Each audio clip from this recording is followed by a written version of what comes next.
దేవుని నామానికి మహిమ కలుగును గాక. స్థానిక దైవ సేవకులు ప్రియులు సునీల్ గారికి, అలాగే అమల గారికి, కుటుంబానికి నా హృదయపూర్వకమైనటువంటి వందనాలు తెలియజేస్తున్నాను. అలాగే ఇంతవరకు అధ్యక్షులుగా ఉండి నడిపించినటువంటి నాకు ప్రత్యేకమైన వందనాలు. మరి క్రిస్మస్ సందర్భముగా దేవుని సన్నిధిలో చక్కగా ఆనందించడానికి చేరువచ్చినటువంటి మీ కూడా పేరు పేరున నా హృదయపూర్వకమైన వందనాలు తెలియజేస్తున్నానండి. ప్రేమతో ఈ కార్యక్రమంలో పాల్గొనడానికి ఆహ్వానించినటువంటి మా అన్నయ్య గారు, వార్డెన్ గారు, బాబురావు గారికి, కుటుంబానికి కూడా నా ప్రత్యేకమైనటువంటి వందనాలు తెలియజేస్తున్నాను. ప్రియులారా, మరి నాకు తెలుసు మీ అందరి యొక్క ఆలోచన, మీ చూపులు ఒక ప్రత్యేకమైనటువంటి కార్యక్రమం, ఆ కార్యక్రమంకు ఎదురు చూస్తున్నారని తెలుసు. మీరు ప్రారంభించండి, త్వరగా ముగించండి అని కూడా మీ మనసులో అనుకుంటున్నారు. అవునా? అలా అనుకునేటువంటి వారు ఉంటే చప్పట్లు కొట్టండి. లేదండి అయితే మీరు అంత టైం చెప్పండి, అంతవరకు వింటాము అన్నటువంటి వారు కూడా చప్పట్లు కొట్టండి. అబ్బో, చాలా సంతోషం. నేను ఒకవేళ హృదయపూర్వకంగా మీరు అంగీకరించారో లేదో నాకు తెలియదు, కానీ నేను మాత్రం ఎక్కువ సమయం అయితే తీసుకోను. కొన్ని విషయాలు నేను చెప్పాలనుకుంటున్నాను, చెప్పవలసినటువంటి విషయాలు చెప్తాను. అయితే ఇంతవరకు పాటల ద్వారా చాలా మెసేజ్ ఇచ్చారండి పిల్లలు. అలాగే కంఠస్థ వాక్యాల ద్వారా ఆల్మోస్ట్ క్రీస్తు యొక్క జననం గురించినటువంటి విషయాలు చాలా చెప్పారు. అయితే పాటల్లో ఉన్నటువంటి ఆ మాటలను మనం లక్ష్య పెట్టాం. ఎందుకంటే మనం పండుగ ఆ సందడిలో, ఆ సంతోషంలో ఉంటాం కాబట్టి వాటిని లక్ష్య పెట్టాం. అలాగే కంఠస్థ వాక్యాలు చెప్తున్నటువంటి ఆ మాటలను కూడా లక్ష్య పెట్టాం. మాస్టర్ గారు మళ్ళీ రిపీట్ చేశారు, మళ్ళీ దాని అర్థాన్ని కూడా చెప్పడం జరిగింది. చాలా సంతోషం. మరి ఈ కార్యక్రమాలలో మీరు త్వరగానే పాటలు ముగించారు. ఇంకా పాటలు పాడుతున్నటువంటి పరిస్థితులు ఈ సందర్భాలు చూస్తాం. ఎందుకంటే సంవత్సరంలో ఒకసారి మేము సంతోషించాలి, ఆనందించాలి అనే తపన మరి చాలామందిలో ఉంటారు. అందు గురించి కొన్ని వేల రూపాయలైనా ఈ కార్యక్రమాలకి మరి ఖర్చు చేస్తూ ఈ రాత్రి సంతోషాన్ని అనుభవించాలనేటువంటి ఆలోచన ఈరోజు సమాజంలో, ముఖ్యంగా క్రైస్తవ సమాజంలో ఉంది. మరి ముఖ్యంగా ఆలోచన చేస్తే యేసుక్రీస్తు వారి యొక్క రాకడ పరమార్థం, ఆయన పుట్టుక ఖచ్చితంగా జరిగిందని కేవలం భారతదేశం కాదు, ప్రపంచ దేశాలన్నీ కూడా ఒప్పుకొనుచున్నాయి. ఈ డిసెంబర్ 25వ తారీఖున క్రైస్తవులంతా కూడా యేసుక్రీస్తు వారు ఈ లోకానికి వచ్చారు. ఎందుకు వచ్చారో పరమార్థాన్ని చాలామంది గ్రహించడానికి వీలుగా మరి చాలా రకాలైనటువంటి కార్యక్రమాలు అయితే ఈరోజు చేస్తూ ఉన్నారు. చాలా సంతోషం. ప్రియులరా, మరి ఈరోజు కొన్ని మాటలు మనం ఆలోచన చేద్దాం. ఇంతవరకు బిడ్డలు చదివినటువంటి మాటల యొక్క పరమార్థాన్ని మీకు తెలియజేస్తాను. యేసుక్రీస్తు వారు ఈ లోకానికి రావడం యొక్క ఉద్దేశం ఈ సమాజంలో ఉన్నటువంటి ప్రతి ఒక్కరికి అర్థం కావాలి. అప్పుడే మన జీవితాల్లో నిజమైనటువంటి క్రిస్మస్. కదా, మాట్లాడితే మంచిది. అవును చెప్పారు, సమాధానం చెప్పారు. అంటే యేసుక్రీస్తు వారు ఈ లోకానికి ఎందుకు వచ్చారో అన్న సంగతి ప్రతి వ్యక్తి ఎరగాలి. ఈ సమాజంలో చాలామంది ఎరగలేదు. మన యొక్క కుటుంబంలో భర్త ఎరగకుండా ఉన్నారు, భార్య ఎరిగినటువంటి వారు ఉన్నారు, బిడ్డలు ఎరగకుండా ఉన్నారు, మరి అలాగే తల్లులు ఎరిగినటువంటి వారు ఉన్నారు. అటువంటి సమాజం ఉందా? ఉంది. మన ఇంటి ఎదుటి వారు ఎరగకుండా ఉన్నారు, మనము ఎరిగి ఉన్నాం. ఇటువంటి పరిస్థితులు ఈ సమాజంలో మనం చూస్తున్నాం. కనుక ప్రియమైన పిల్లరా, మరి ఈ లోకమంతా ఎరగాలి, లోకమంతా తెలుసుకోవాలి. క్రీస్తు యొక్క రాక పరమార్థం ప్రతి ఒక్కరూ గుర్తించాలని దేవుడు కోరుకున్నాడు. కనుక ఆలోచన చేయండి. ఈరోజు సమాజంకు ఉన్నటువంటి పరిస్థితి ఏంటో ఒకసారి నేను ఒక చిన్న ఉదాహరణ మీకు తెలియజేస్తాను. ఒక ఆర్మీలో పనిచేసేటువంటి ఒక సైనికుడు తను డ్యూటీ చేసుకుని తర్వాత తన గృహానికి వస్తూ తన భార్యకి ఒక మంచి గిఫ్ట్ని తీసుకొచ్చాడట. అది ఒక చక్కని వెల్వెట్ క్లాత్తో ఉన్నటువంటి ఒక చక్కని బాక్స్ మాట. ఇలా బైబిల్ లాంటి బాక్స్ని తీసుకొచ్చాడంట. దానిలో చాలా విలువైనది ఉంది. అదేంటంటే ఒక డైమండ్. ఏమండి, అది ఎంత ఉంటుంది? చాలా చిన్నది, చాలా ఖరీదైనది. తీసుకొచ్చిన తర్వాత వెంటనే ఆయన బాత్రూమ్కి వెళ్ళిపోయాడు స్నానం చేస్తాక. ఎందుకంటే అతను ప్రయాణం చేసి అలసటతో ఉండటం వల్ల అతను క్లీన్ అవ్వడానికి బాత్రూమ్కి వెళ్ళాడు. ఇంతలో తన భార్య ఈ వెల్వెట్ క్లాత్ ఉన్నటువంటి బాక్స్ తీస్తుందట.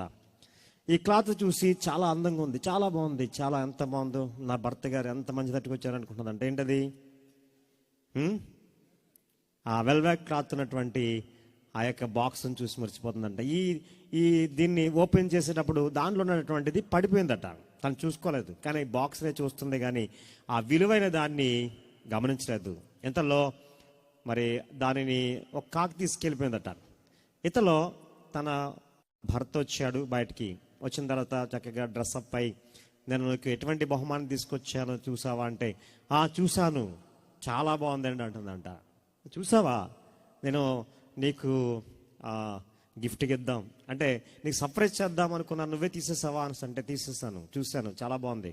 ఏది ఇలా తీసారంటే ఓపెన్ చేసేసరికి దాంట్లో ఏమీ లేదు. ఏం చూసిందంటే ఈ పైన ఉన్నటువంటి ఆకారాన్ని చూసింది, చాలా మురిసిపోతూ ఉంది. కానీ అసలైనటువంటి విలువైంది ఏది అంటున్నాడు. ఏది అంటే ఏంటది అంటే డైమండ్ ఉంటుంది దాంట్లో అంటే చూస్తే కనిపించలేదు.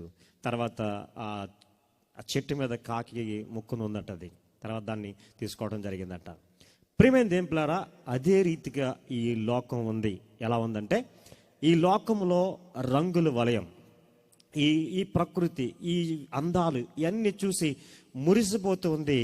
అసలైనటువంటి దాన్ని గ్రహించకుండానే ఉంది.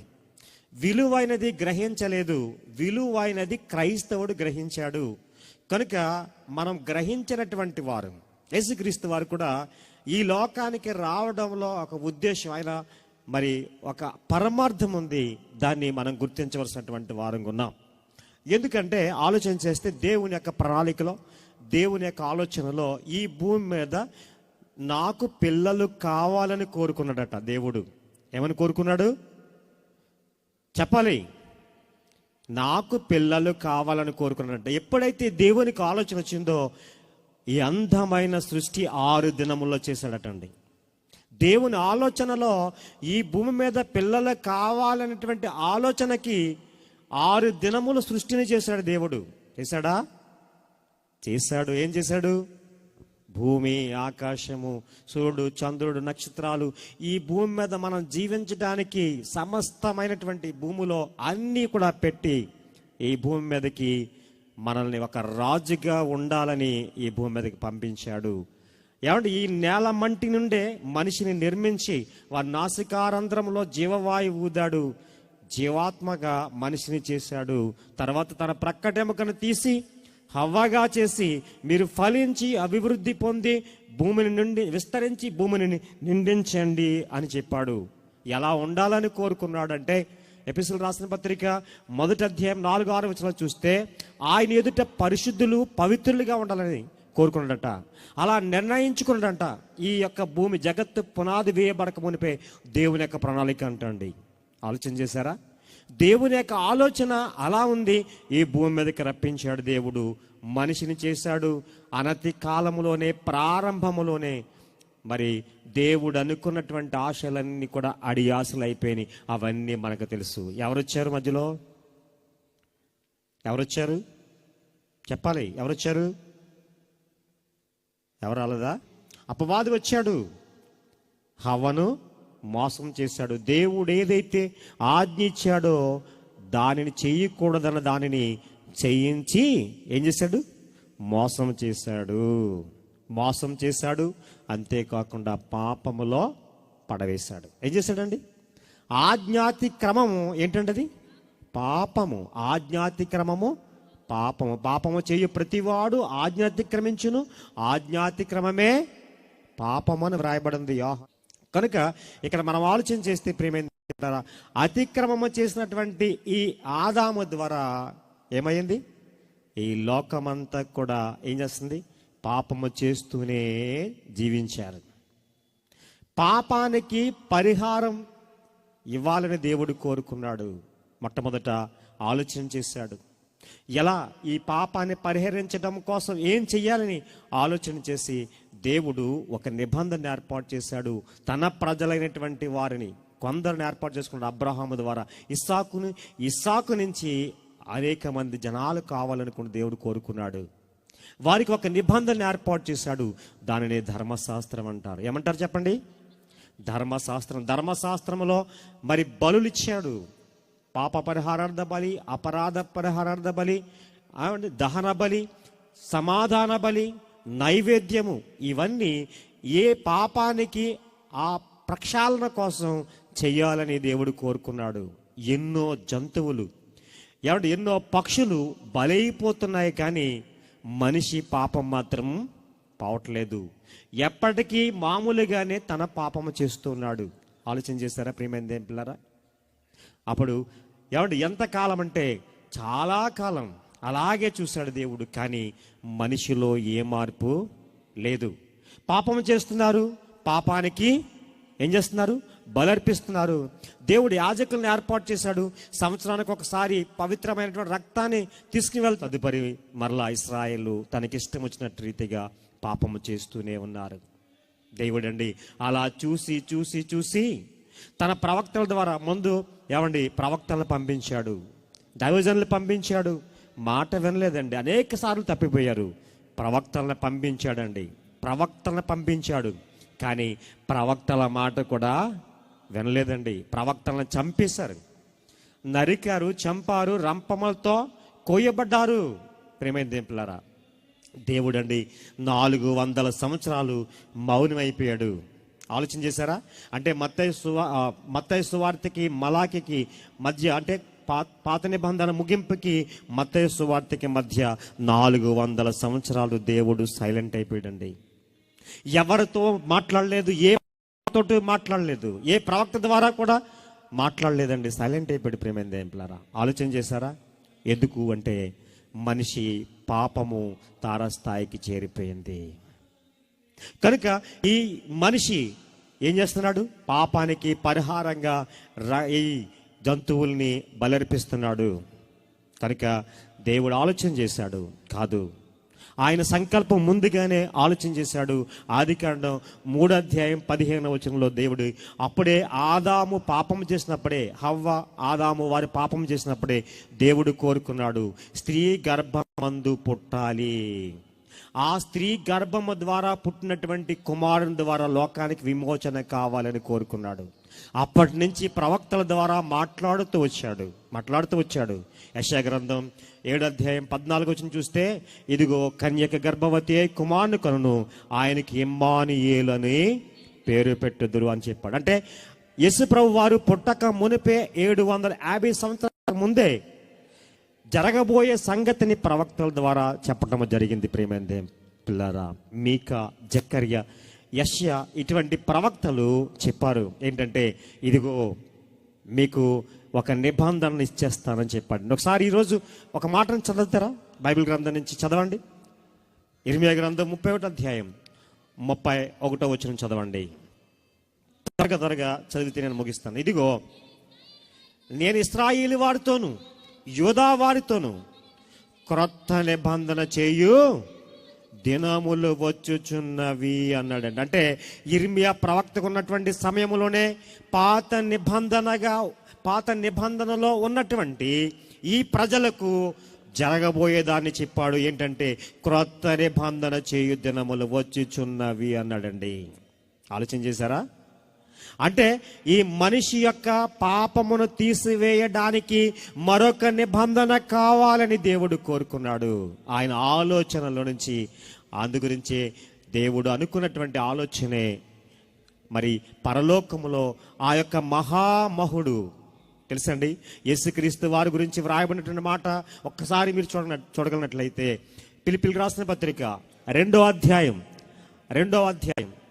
5వ వచనం చదవండి.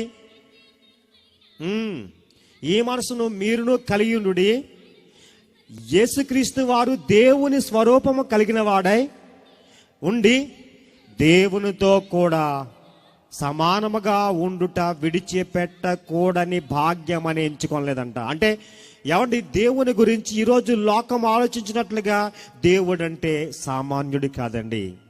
ఏమంటే దేవుడు అని మీరు ఆలోచించినట్లుగా ఈరోజు చాలామంది గృహాలు కట్టుకుంటుంటే ఆ గృహాలలో మాస్టర్ బెడ్రూమ్, చిల్డ్రన్ బెడ్రూమ్, అదే రీతిగా దేవుడి గది అని పెడుతున్నారు. దేవుడి గది మాస్టర్ బెడ్రూమ్ కంటే పెద్దగా ఉంటుందా? నేను అడిగే ప్రశ్నకు సమాధానం చెప్పాలి. ఉంటుందా? ఎంత ఉంటుందండి? మనిషి దూరడానికి వీళ్ళినంత చిన్నది ఉంటుంది. అంటే దేవుడిని ఎంత చిన్నగా చేశాడు ఈ మనిషి. అక్కడ చూస్తే దేవుడు ఎంత పెద్దవాడంటే, ఏమండి, రాజుల గ్రంథంలో సొలొమోను అంటాడు, ఆకాశ మహాకాశములు నిన్ను పట్టజాలవు, ఆకాశము నీ సింహాసనము, భూమి నీ పాదపీఠము.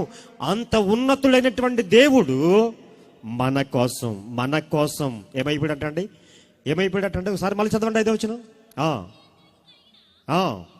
యేసుక్రీస్తు అంటే ఈ మనసును మీరు కలిగి ఉండి, ఆయన దేవుని స్వరూపము కలిగిన వాడై ఉండి దేవునితో సమానముగా విడిచిపెట్టకూడని భాగ్యమని ఎంచుకొనలేదు గాని మనుషుల పోలికగా పుట్టి దాసుని స్వరూపము ధరించుకుని తన్ను తానే రిక్తునిగా, చూసారండి, తన్ను తానే రిక్తునిగా చేసుకున్నాడంట. ఈ మహాదేవుడు అంత ఉన్నతమైనటువంటి వాడు, ఈ సకల సృష్టికి కారణభూతుడు. ఏమండి, ఈ ఆకాశము ఆయన సింహాసనం, భూమి ఆయన పాదపీఠము అన్నటువంటి ఉన్నతమైనటువంటి ఆ ఉన్నతుడు ఆయన ఈ భూమి మీదకి ఎలాగొచ్చేసాడంటండి? దీనుడిగా, రిక్తుడిగా, మనిషి పోలికగా పుట్టాడు. అదే మనం చూస్తాం. మత్తయ్య గారు కానీ లోకా గారు కానీ ఈ ఇద్దరు కూడా యేసుక్రీస్తు యొక్క జననం గురించి వ్రాసారు. ఏమండి, ఆయన జనంలో కూడా గొప్ప వింత ఉందండి. ఈరోజు లోకంలో జరిగినటువంటి రీతిగా యేసుక్రీస్తు వారి జననం జరగలేదు. మనం అనుకున్నట్లుగా ఈరోజు యేసుక్రీస్తు వారి జననం అలా జరగలేదు. ఎలా జరిగిందండి? ఆయన జన్మలో వింత. ప్రపంచ శాస్త్రవేత్తలకే అర్థం కాలేదండి యేసుక్రీస్తు వారి జననం. ఏమంటే శాస్త్రవేత్తలు ఏమంటారంటే ఇది మానవ శాస్త్రానికి అతీతం. ఒక కన్యక గర్భవతి అవ్వటం అది మానవ శాస్త్రానికి అతీతం. ఎందుకంటే స్త్రీ పురుషుల కలయిక వల్లనే ఒక పురుషుడు పుడతాడు. కానీ యేసుక్రీస్తు వారు పుట్టుక ఇది మానవ శాస్త్రానికి అతీతం అంటున్నాడండి. చూసారా, శాస్త్రవేత్తలకు అర్థం కాలేదు. పరిశుద్ధాత్మ వలన మరియ గర్భవతి అయింది. ఎందుకో తెలుసా? ఈరోజు యేసుక్రీస్తు వారు ఎటువంటి వారంటే పవిత్రుడు అయినటువంటి జన్మను ఆయన పొందాడు. ఎందుకంటే మానవ పాపాన్ని ప్రక్షాళన చెయ్యాలంటే ఆయన ఎలా ఉండాలండి?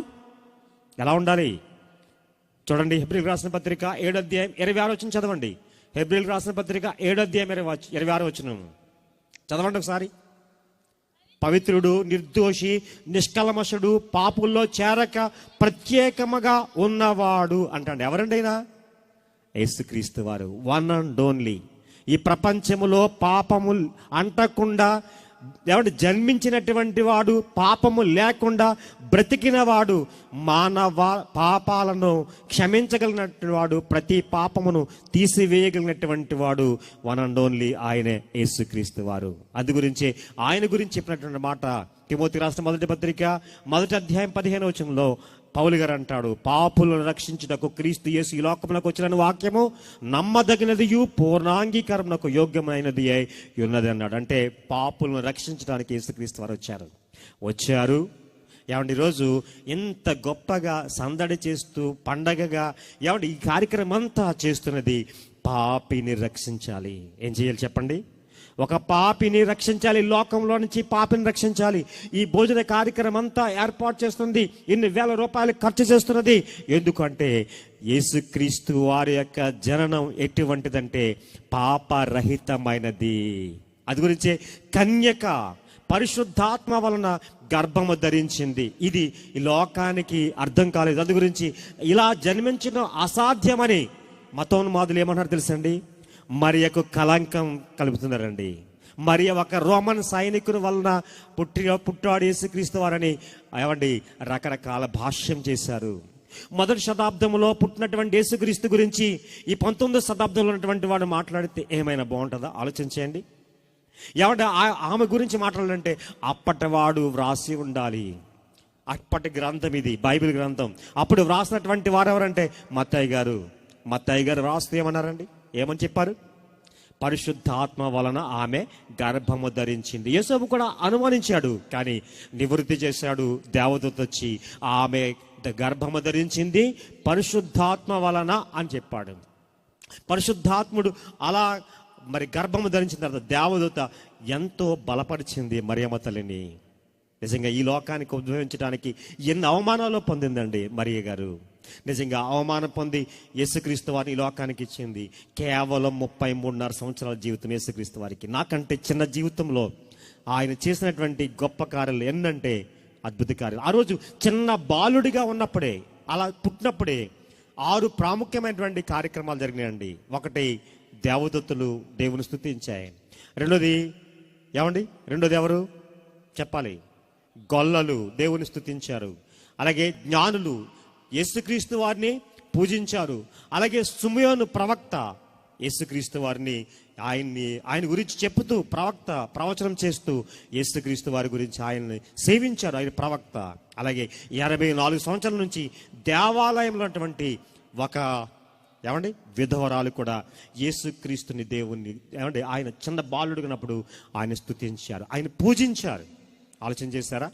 అంటే ప్రియమైన దేవులారా, ఆలోచన చేయండి. చిన్న బాలుడిగా ఉండగానే ఆస్ట్రాలజిస్టులు అండి, ఆకాశ వైఖరి నెరిగినటువంటి వారు జ్ఞానులు ఎంతో దూరం నుంచి వాళ్ళు పుట్టినప్పటి నుంచి వాళ్ళు నడుచుకుని వచ్చినప్పటికీ ఇంటిలో చూసారండి. మత్తయి సువార్త 2:11 చూస్తాం.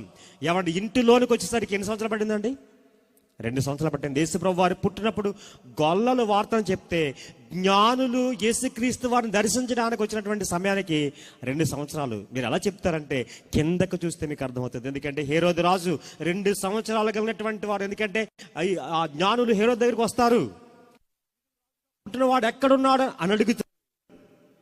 నేనే రాజునైతే నాకు వేరేగా రాజు పుట్టడమా అని, ఇదిగో మీరు వెళ్ళి పుట్టాడో తెలుసుకుని రండి అని చెప్తే మరలా పరిశుద్ధాత్మ వలన దూతల వలన జ్ఞానులకి మరలా ప్రకటన వస్తుంది. ఇదిగో హేరోదు ఎలా ఉన్నాడంటే చాలా కోపంగా ఉన్నాడు, ఎలాగ ఈ యొక్క శిశువుని చంపాలని చూస్తున్నాడు, కనుక మీరు వేరే మార్గం గుండా వెళ్ళిపోండి అని జ్ఞానులకి వార్త చెప్పడం జరిగింది. అయితే జ్ఞానులు వెళ్ళిపోతారు, నన్ను అవమానించారు వీళ్ళు. కనుక యేసుక్రీస్తు వారు ఆయన యొక్క పుట్టినప్పటి నుంచి అంటే వీళ్ళు ప్రయాణం చేసినటువంటి సమయాన్ని బట్టి పరిష్కారంగా తెలుసుకుని 2 సంవత్సరాలు ఉండొచ్చు అని చెప్పి 2 సంవత్సరాల లోపున్నటువంటి బిడ్డలందరినీ కూడా, చిన్న బిడ్డలందరూ కూడా, మగ శిశువుల్ని వధించేశాడండి. ఆ రామాలో అంగలార్పు, ఆ రోజు ఏడుపు రోదనదాని జరిగిందండి. ఆలోచన చేశారు ప్రియమైన దేవులారా? యేసుక్రీస్తు వారు ఈ లోకానికి వచ్చినప్పుడు అక్కడ దూత చెప్తుంది అంటే నీ గర్భములో నుంచి ఒకటి ఖడ్గము దూసుకుపోద్దని చెప్తారు. నిజమే, వేదన జరిగింది ప్రియమైన దేవులారా, చాలా వేదన. ఆ వేదన ఆ రోజు, ఎందుకంటే 2 సంవత్సరాలు పసికందులు అనేక మందిని హేరోదు చంపేశాడండి. ఆ రోజు చంపేశాడు ప్రియమైన దేవులారా. ఎంత దారుణం! ఆలోచన చేస్తారా? ఈ లోకానికి రక్షకుడు ఉద్భవిస్తే ఆ రక్షకుడిని కాపాడడానికి దేవదూతలు జ్ఞానులకి చెప్పి మరొక రూట్లో పంపించేశారు. యేసుక్రీస్తు వారు బాలుడిగా ఉండగానే గొప్ప జ్ఞానవంతుడైపోయాడండి. ఆయన 12వ ఏటే ప్రజ్ఞావంతుడైపోయాడు. లోక సువార్త 3వ అధ్యాయంలో మాట చూస్తాం. లోక సువార్త 3వ అధ్యాయం 47వ వచనంలో మాట చూస్తాం. యేసుక్రీస్తు వారు ఆ రోజు చాలా మంది పండితులు ఉన్నారండి. అప్పటికే ధర్మశాస్త్రోపదేశకులు ఉన్నారు. వారందరి మధ్య కూర్చున్నాడండి యేసుక్రీస్తు వారు. తెలుసండి ఎన్నో సంవత్సరం తెలుసండి? 12వ సంవత్సరం 12వ ఏటే ఆయన ధర్మశాస్త్రోపదేశకుల మధ్య కూర్చుని వారు ప్రశ్నలు అడుగుతుంటే వారికి సమాధానం చెప్పాడు. ఒక్కొక్కరికి దిమ్మ తిరిగిపోయిందండి. ఆలోచన చేస్తారా ప్రియమైన దేవులారా? ఒకసారి మాట చదవండి.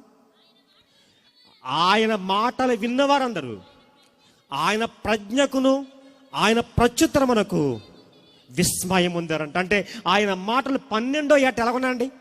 విస్మయం ఉందేసారంటండి. అంటే ఆయన 12వ ఏట మాట్లాడినటువంటి మాటలే చూడండి. ఈరోజు బాలుడు 12వ ఏట వచ్చి ఒక వాక్యం చెప్తే ఎంతో చప్పట్లో చెప్పి కొట్టి మనం ఇది చేసేస్తాం కదా. కానీ ధర్మశాస్త్రోపదేశకులు అందరూ కూర్చుంటే యేసుక్రీస్తు వారు మాటలాడుతుంటే వారి మైండ్ బ్లాక్ అయిపోయిందటండి. ప్రియమైన దేవులారా, అక్కడ నుంచి ఆయన మరలా వెళ్ళి తల్లిదండ్రుల దగ్గర ఉన్నాడు. 30వ ఏట సువార్త ప్రారంభించాడు. బాప్తిసం పొందాడు యోహాను ద్వారా. సువార్త ప్రారంభించాడండి. సువార్త ప్రారంభించి ఏదైతే ఆయన ఈ లోకానికి వెలుగొచ్చాడో, మరణ ఛాయలో ఉన్నటువంటి వారు ఆ నఫ్తాలి, జెబులోను, నఫ్తాలి, ఆ గల్లియ ప్రాంతం అంతా తిరిగి సువార్త ప్రకటించి లోక రక్షకుడైనటువంటి యేసుక్రీస్తు వారు నేనే మార్గము, సత్యము, జీవము, నిత్య జీవానికి వెళ్ళాలంటే నేనే, నన్ను వెంబడించాలని చెప్పడం జరిగింది. పేతురుని మొట్టమొదటిగా శిష్యుడిగా ఏర్పాటు చేసుకున్నాడు. అక్కడి నుంచి 12 మంది శిష్యులను ఏర్పాటు చేసుకున్నాడు. ఆయన ఏమండి శిష్యుడికి ముందుగానే చెప్పాడు, నన్ను చంపేస్తారయ్యా, చంపేస్తారు, నేను పెద్దలకు అప్పగించబడతాను అని చెప్పాడండి. మత్తయి సువార్త 16:21 చదవండి ఒకసారి ఆ మాట. యేసుప్రభు వారి శిష్యులు అందరు కూర్చున్నప్పుడు చెప్తున్నాడు ఆయన. చదవండి త్వరగా, నేను ముగించేస్తాను. అప్పటి నుండి వారు యెరూషలేమునకు వెళ్ళి పెద్దల చేతను, ప్రధాన యాజకుల చేతను అనేక హింసలు పొంది చంపబడి 3వ దినమున లేచుట అగత్యము అని యేసుప్రభు వారు చెప్పేశారండి. అంటే నేను చంపబడతాను, 3వ దినాన్ని లేస్తానని చెప్పాడు. ప్రియమైన దేవులారా, ఈ భూమి మీద ఏమండి పవిత్రుడిగా జన్మించినటువంటి వాడు, అలాగే ఆయన మరణించి మళ్ళా సజీవుడిగా తిరిగి లేచినటువంటి వాడు ఒక్కరే ఉన్నారు, యేసుక్రీస్తు వారు. ఆయనే మీ పాపములను క్షమించగలిగినటువంటి వాడు. ఏమండి ఏం చేయాలంటే ఈరోజు మనం చేయవలసింది ఏమండి యజ్ఞాలు, యాగాలు కాదు. బంగారం ఏమండి వాళ్ళు సాంబ్రాణి, బోలం అర్పించారు. మనం ఏం అర్పించక్కర్లేదు. కేవలం యేసుప్రభు వారు చెప్తున్నారు, ఒక మాట మీ జీవితంలో అలా ఒప్పుకుని ప్రభు యేసుక్రీస్తుని అంగీకరించాలండి. రోమిలకు రాసిన పత్రిక 10:9 ఆ మాట చూడండి ఒకసారి. ఏం రాయబడింది? అదేమనగా యేసు ప్రభువని నీ నోటితో ఒప్పుకుని దేవుడు ఆయనను మృతుల్లో నుండి లేపనని నీ హృదయమందు విశ్వసించిన యెడల నీవు రక్షింపబడతావట. రక్షణ అంటే ప్రమాదం ఉంది. రక్షణ అంటే అది గురించి యేసుక్రీస్తు వారు పిల్లలందరూ చెప్పారు కదండి. దావీదు పట్టణమందు నేడు రక్షకుడు మీ కొరకు పుట్టి ఉన్నాడు. రక్షకుడు అంటే అర్థం ఏంటి తెలుసండి? ఇదిగో ఒక ప్రమాదం ఉంది మనకి. ఆ ప్రమాదమే నరకం. ఏమంటే నిత్య నరకం ఉంది, నిత్య జీవం ఉంది. నిత్య నరకాన్ని నుంచి తప్పింపబడాలంటే ఇదిగో రక్షకుడు. ఎందుకంటే యేసు ప్రభువని నీ నోటుతో ఒప్పుకోవాలి. ఆయనను దేవుడు మృతుల్లో నుండి లేపనని నీ హృదయమందు విశ్వసించిన యెడల నీవు రక్షింపబడతావు. నీకు రక్షణ వస్తుంది. ఎక్కడి నుంచి రక్షణ అంటే పాపము నుంచి, లోకము నుంచి రక్షణ వస్తుంది. అంతేకాకుండా నరకాన్ని నుంచి నీకు రక్షణ వస్తుంది. నిత్య జీవం పొందేటువంటి అవకాశం మీకు ఇస్తుంది. యుగ యుగాలు జీవించే జీవితం మీకు ఇస్తున్నాడండి. ఎంత మంచి జీవితం ఇవ్వటానికి వచ్చారు. ఈ 60-70 సంవత్సరాల జీవితం గురించి మనం ఆలోచన చేస్తున్నామా? ఆలోచన చేయండి. ఈ 60-70 సంవత్సరాల జీవితంలో మనకు రోగం వస్తుంది, పోతూ ఉంటుంది. హాస్పిటల్కి వెళ్ళాలి, మరలా మందులు వేసుకోవాలి, బీపీ, షుగర్స్ ఇవన్నీ ఉంటాయి. కానీ ఈ శరీరం కేవలం నిష్ప్రయోజనం. ఆత్మయే జీవింపజేయుచున్నది. యోహాను సువార్త 6:63 అంటాడు, ఆత్మయే జీవింపజేయుచున్నది. నేను అనేది నా ఆత్మ, శరీరము కాదు. నేను అనేది రాంప్రసాద్ అనేది ఆత్మకే ఉంది. ఆత్మకే ఏముంది? బాధ ఉందండి. శరీరాన్ని కాల్ చేస్తూ ఉంటారు చాలా మంది. ఇక్కడ చూస్తూ ఉంటారు, అక్కడ సమాధులు ఉన్నాయి, అక్కడ చూసారా, కాల్ చేస్తూ ఉంటారు. ఎప్పుడైనా అమ్మ బాబా అంటాడంటే ఎవడైనా కాల్స్తుంటే మీకు ఏమైనా వినిపించినాయి అరుపులు? అక్కడ ఉంది కదా శ్మశాన వాటిగా, ఎప్పుడైనా అరిచారా? కాల్స్తుంటే అమ్మ అంటారా? అనరు. ఎందుకంటే అది శరీరం. కానీ ఆత్మ వెళ్ళిపోయింది. బాధ దేనికి ఉంది? ఆత్మ శరీరంలో ఉంటే కాలుస్తుంటే అబ్బా అంటావు, కొడతంటే అమ్మ అంటావు. ఏంటిది? నీ ఆత్మ అస్సలైనది. నీ ఆత్మ, నీ ఆత్మను కాపాడుకోవడం కోసం ప్రభు యేసుక్రీస్తు వారి లోకానికి వచ్చారు. ఆయన రక్షకుడికి వచ్చాడు. ఆ ఆత్మను రక్షించాలి, నిత్య జీవానికి చేర్చాలి. చేర్చుకోవడానికి, చేర్చడానికి సిద్ధంగా ఉన్నారా? ఇంకా యేసు ప్రభు వారిని సొంత రక్షకునిగా దేవునికి అంగీకరించినటువంటి వారు ఎవరైనా ఉంటే ఇదిగో ఈ క్రిస్మస్ పర్వదినమున యేసుక్రీస్తు వారు లోకానికి వచ్చింది నీ యొక్క ఆత్మను రక్షించడానికి. యేసు ప్రభువుని ఒప్పుకొని ఆయన నోటితో ఒప్పుకొని నీ హృదయం అందు విశ్వసించు. నమ్మి బాప్తిసం పొందినవాడు రక్షింపబడును, నమ్మని వానికి శిక్ష విధింపబడును. ఆలోచన చేస్తారా? ఇదే మిక్కిలి అనుకూల సమయం, ఇదే రక్షణ దినం అని చెప్తున్నాడు. ఇది రేపు నాదుంది అని అనుకుంటూ జీవించావా?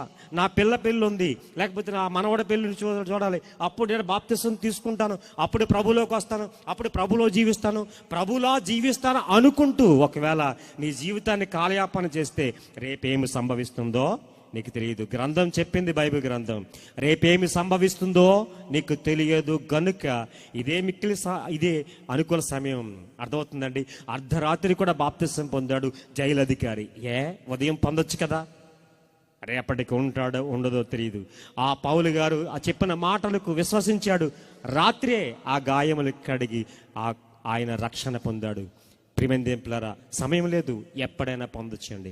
ఒకవేళ మీరు విశ్వసించినట్లయితే మీ దైవజనులకు చెప్పండి, నేను నా యేసుక్రీస్తు అని రక్షకునిగా అంగీకరిస్తాను, ఎందుకంటే ఆయనే నా ఆత్మ రక్షిస్తాడు, లేకపోతే వెళ్ళిపోతున్నా.